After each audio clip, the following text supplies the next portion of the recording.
Violin, page 23, line number 86, Ode to Joy.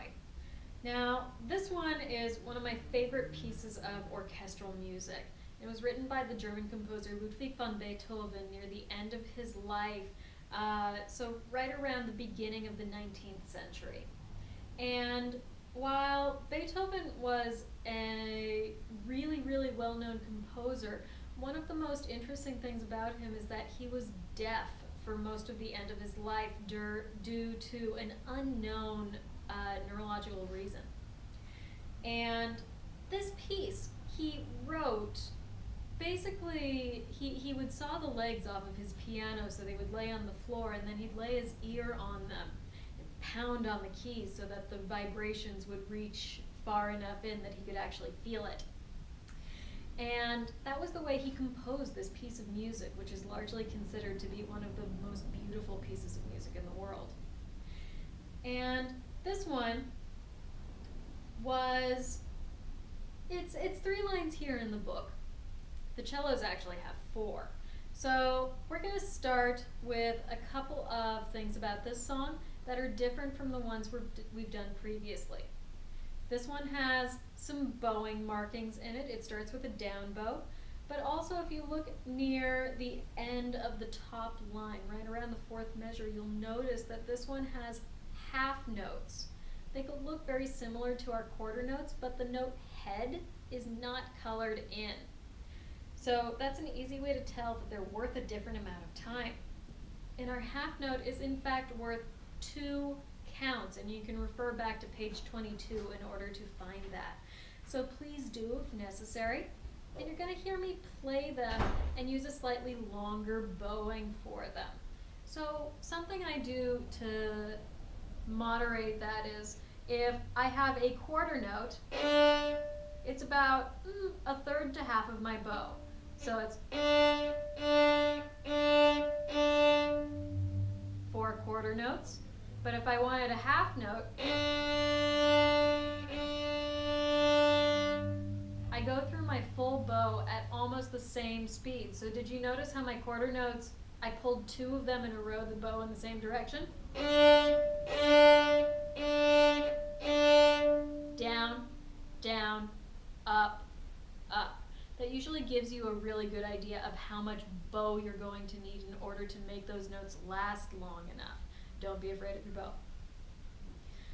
So the other thing that this one deals with is actually the 8th notes. Remember, those are like our quarter notes, except we broke them in half and now there are 2 instead of 1.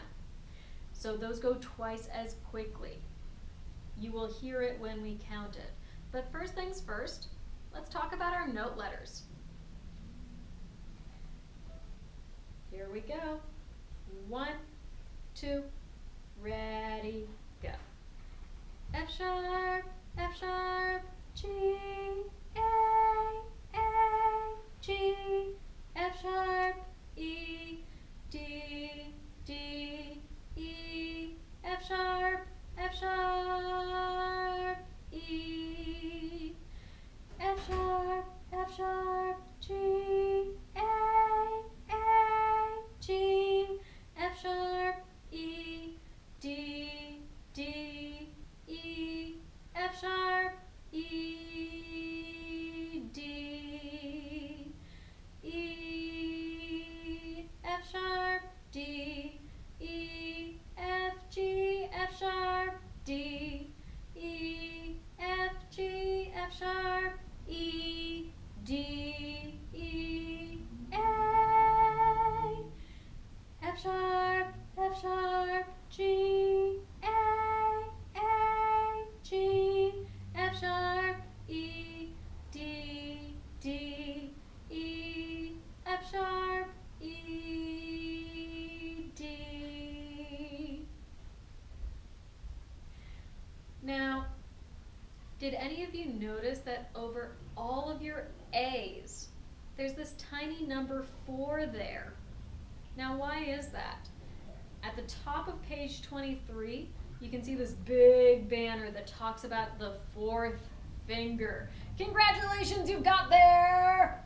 So if you have your fourth finger tape, and you can see it on my violin, that silver tape I have here as opposed to the red ones, that's my fourth finger tape.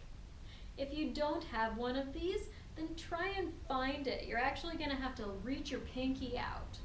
So like first, second, third, and then you know like there's that bigger gap between your first and second finger than there is between your second and third?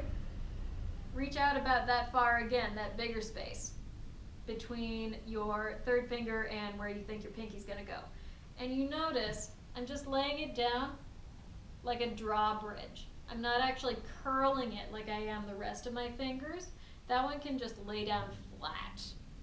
So that one's your friend. I like that. And I learned that from a professional violinist, so you're welcome. Let's go ahead and pizzicato our way through this. And then what we're going to do when we play it arco is we're going to play each line one at a time, and then we're going to play it one time through. Let's do it. Pizzicato, please. Starts on your F sharp, 2 fingers D string, and try for that fourth finger A. 1, 2, ready, go.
Now this time we're going to go through it arco, and we're just going to do the first line, so measures 1 to the end of measure 5.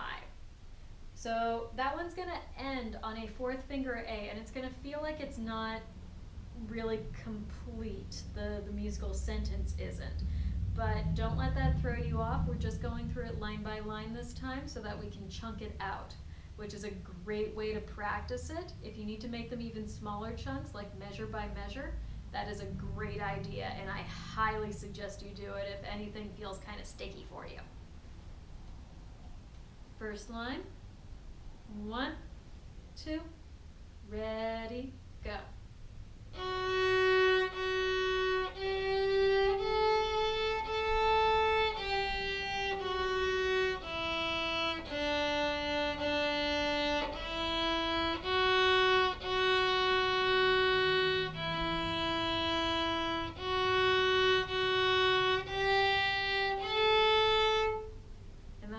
Measure 5.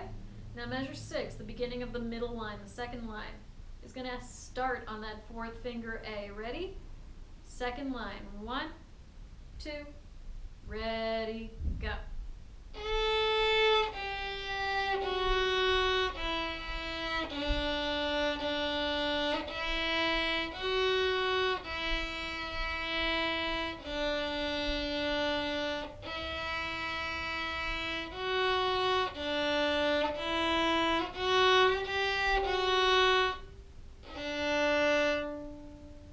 The end of measure 10 ends on an open D, and again it doesn't really feel like it finishes and comes home, does it?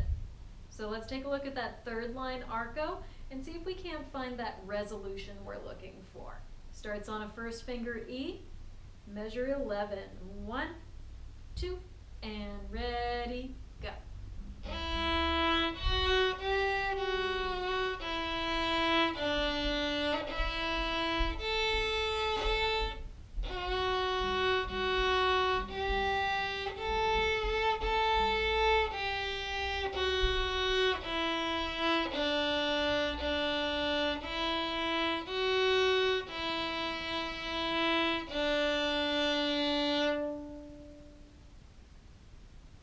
And now this time we're going to play through all 3 lines without stopping. 1, 2, ready, go.